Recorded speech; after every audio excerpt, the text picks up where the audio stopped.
देखा नहीं क्या ऑर्डर है सुप्रीम कोर्ट का।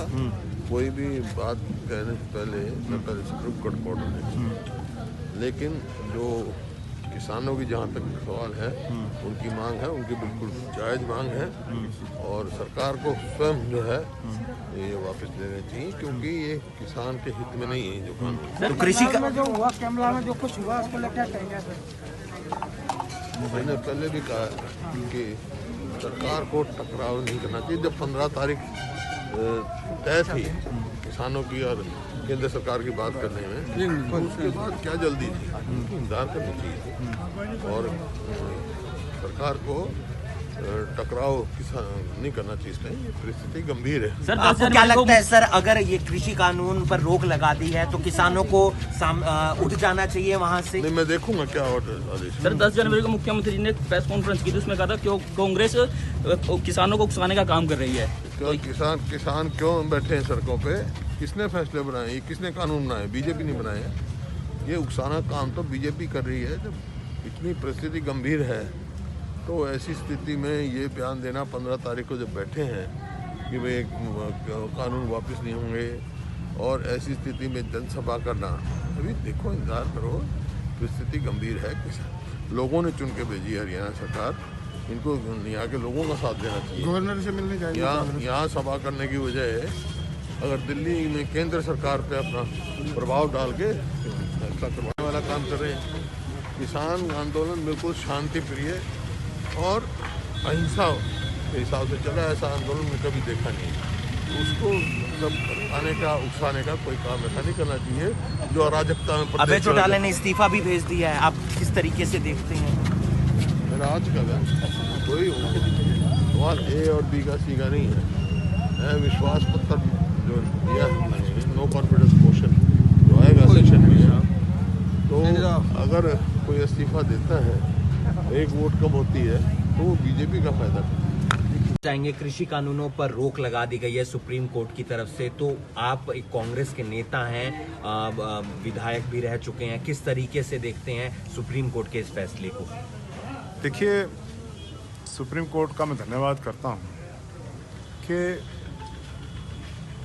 उन्होंने अपने फैसले में और फैसले से पहले जो ऑब्जर्वेशंस की, उसमें स्पष्ट रूप से था कि किसानों की मांगों के प्रति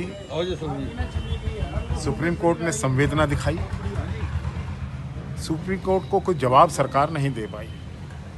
सुप्रीम कोर्ट ने पूछा, ये बुजुर्ग, महिलाएं, बच्चे ठंड में बैठे हैं, तो आपने क्या किया? क्यों नहीं इनसे डायलॉग की बात की? तो मैं, जहाँ तक सुप्रीम कोर्ट का सवाल है, सुप्रीम कोर्ट ने इंटरवीन किया है, इन कानूनों को रोक लगाई है, तो कहीं ना कहीं ये बात जो किसानों की है, कह रहे हैं जो कि ये कृषि कानून किसानों के खिलाफ है, इस बात पर एक सुप्रीम कोर्ट की मोहर सी लग गई है। हालांकि अंतिम फैसला भी होगा, लेकिन रोक लगाना इटसेल्फ इस बात को दिखा रहा है कि सुप्रीम कोर्ट ने ये अप्रिशिएट किया है, इस बात को पहचाना है कि सरकार ने जो कानून बनाए वो गलत है और उनको या तो दोबारा विवेचना उन पर होनी चाहिए, उन पर दोबारा चर्चा होनी चाहिए। सुप्रीम कोर्ट ने ये भी सजेस्ट किया है कि एक पैनल बनाया जाए और पैनल बना के दोबारा किसानों को पार्टी बना के किसानों की राय लेके इस कानून के संशोधन में या कानून को बदलने में या कानून को रद्द करने में बात करने की। जब किसान आंदोलन की राह पर थे और माननीय मुख्यमंत्री जी ने ये कैमला गांव में कार्यक्रम रखा, उसका एक साफ संदेश था कि सरकार कन्फ्रंटेशन चाह रही थी, सरकार ऐसी राह पर चल पड़ी थी जो एक सरकार को नहीं चलना। किसान अपनी मांगों के लिए आंदोलन किया, आज तक उसमें एक परसेंट भी कोई हिंसा नहीं हुई, कोई शाब्दिक हिंसा को भी नहीं देखा हमने। ऐसी परिस्थिति में चीफ मिनिस्टर का ये जिद करना कि मैं अगर महापंचायत कर देते तो बुलाते, इनसे जो आंदोलन पर बैठे हैं उनसे ही बात क्यों नहीं कर लेते, आप महापंचायत कर।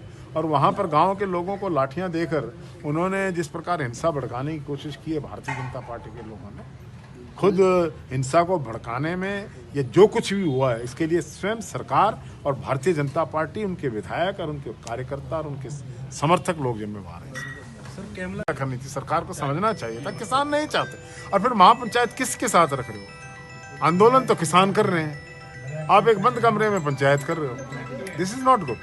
इन्हीं से बात कर लो ना। बस्ताड़ा टोल पर बैठे थे, मुख्यमंत्री आते कहता है मैं आ गया आपके बीच में, बोलो क्या प्रॉब्लम है। इनसे तो बात करते नहीं है जो आंदोलन कर रहे हैं, अपनी पंचायत बनाना चाहते हैं, तमाशा बनाया। उकसाने का काम कर रही है। उकसाने का काम कर कल हरियाणा के मुख्यमंत्री ने ये बयान दिया कि कांग्रेस के नेता उकसाने का काम कर रहे हैं। मेरा ये बयान है कि भारतीय जनता पार्टी के नेता इस आंदोलन के स्वरूप को बदलने के लिए, भ्रमित करने के लिए, इसका रास्ता बदलने के लिए इस प्रकार की चाल चल रहे हैं कि ये कहीं हिंसक हो जाए।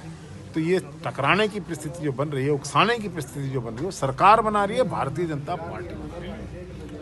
के बारे में मैं कोई कमेंट करूं उससे पहले आज माननीय विधायक अभय चौटाला जी का बयान छपा है।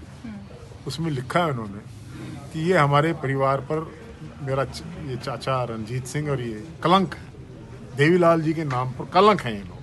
तो जब उनके परिवार के लोग कह रहे हैं इतनी बड़ी बात, तो मैं अपने मुंह से क्या कहूँगा। उनको खुद नहीं पता।